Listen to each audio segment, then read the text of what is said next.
My brother's been in and out of boys' homes because of his actions. It's like he's always been deceitful. He's always been a manipulator.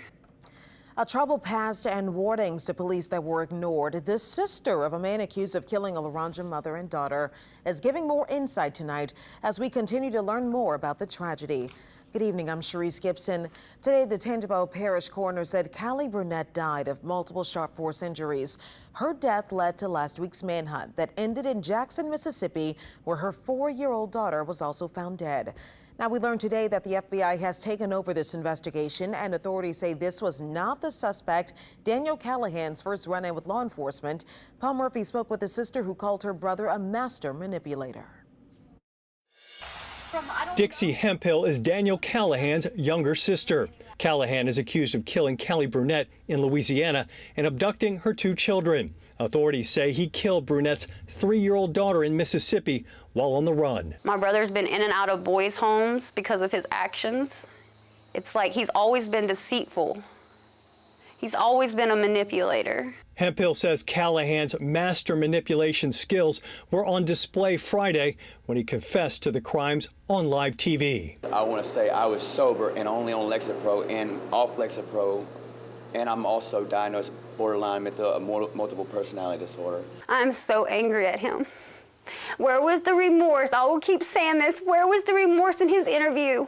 Where did y'all see remorse at? Did you see any remorse, or did you only see excuses?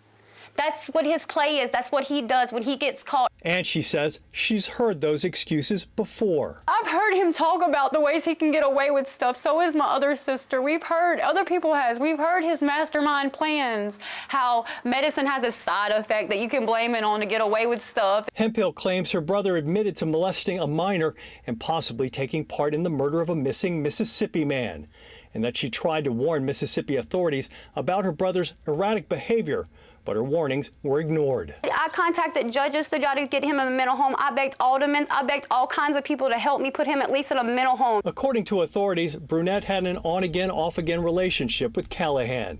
Hemphill said another family member told her Callihan was living in a tent on Brunette's property and that he likely killed her after she asked him to leave.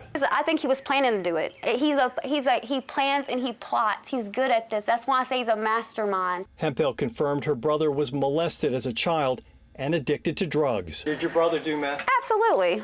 Did that change his behavior? The thing is, as long as Daniel had meth, as long as he had drugs, he was okay. Without them, he is not okay. Hemphill says even though Daniel Callihan is her brother, if he did what he's now accused of doing, he should pay a heavy price. I don't think he should die. You know why I think he shouldn't die? It ain't that I don't think he doesn't deserve. I think he should rot in prison. I think he should literally get what he's been asking for. He shouldn't be able to ever hurt another human life, not a grown-up, not a child, not nobody, because he will. In Boca Chica, Mississippi, Paul Murphy, WWL Louisiana. Hemphill told us Callihan has been in and out of various institutions and was recently kicked out of a facility on the North Shore. Meanwhile, the woman arrested with Callihan made her initial court appearance. Mike McDaniel has more from Jackson. Victoria Cox was emotional at times when answering questions from the judge. She was read her rights as a defendant and then appointed a public defender. She says she has nothing to do with this crime, but the Jackson police chief says otherwise. Wearing a dark brown jumpsuit with shackles around her feet and hands, 32-year-old Victoria Cox listened as a judge formally read the charges against her. Cox, along with 36-year-old Daniel Callihan, who wasn't in court Monday, are both charged with capital murder and sexual battery in connection with the death of 3-year-old Erin Brunette from Tangipahoa Parish. It is very heinous and horrific and sickening what they did last week. A search for the girl and her 6-year-old sister started Thursday. That morning, their mother, 35-year-old Callie Brunette, who had dated Callihan, was found dead in her Laranja home.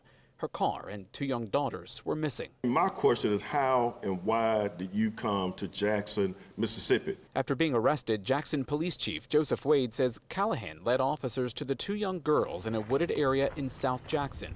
The 6-year-old was injured. The 3-year-old was dead. I did not see any gunshot wounds or anything like that, so it appeared possibly suffocation, but that's yet to be determined. In court Monday, Cox, who has 3 young children of her own, pointed the finger at Callihan, She claimed she had no knowledge of what happened and said the last time she saw the girls, they were alive. I did. Friday, Callihan admitted to killing the younger girl, but gave no reason why. He's not denying anything. He has implicated the young lady that we charged as well. We feel we have a very strong case as we move forward against both of them in this particular matter. Callihan and Cox, who are both from the Tangipahoa Parish area, also face federal and state charges back in Louisiana. But I think if there's a case that would definitely rise to the level of the death penalty, this should be it. The chief says there are still more questions than answers, but knows having Callihan and Cox behind bars is the safest thing. Callihan was set to have his initial court appearance today as well, but the judge said Callihan was still meeting with the FBI, so that didn't happen. The judge gave Cox a $500,000 bond on the sexual battery charge and no bond on the capital murder charge. Extradition talks are still being hammered out between the district attorney in Louisiana as well as the one here in Mississippi, and also including the U.S. attorney. Reporting from downtown Jackson, Mike McDaniel, WWL Louisiana.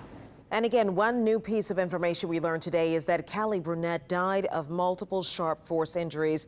That was released by the coroner this morning. Amelia Strahan continues our coverage with what led us to where we are today. Tangipahoa Parish Coroner Dr. Rick Foster says the 35-year-old Callie Brunette was found dead with multiple sharp force injuries, including stab wounds to her head, neck, back, chest, and abdomen. Foster says that there also appeared to be defense wounds on her arms. On Thursday morning, Brunette's father came to her home in Loranger after not hearing from her for several days. He found his daughter dead, her two children, 6-year-old Jaylee and 3-year-old Aaron, missing. Hours later, local and federal law enforcement arrested 36-year-old Daniel Callihan in Jackson, Mississippi, and found Aaron dead in a wooded area nearby. Jaylee was found alive. On Friday, Daniel Callihan unexpectedly admitted to WWL Louisiana to killing Aaron, claiming to suffer from a personality disorder. I have no reason for what I did. All I know is I want to say I was sober and only on Lexapro and off Lexapro, and I'm also diagnosed borderline with a multiple personality disorder.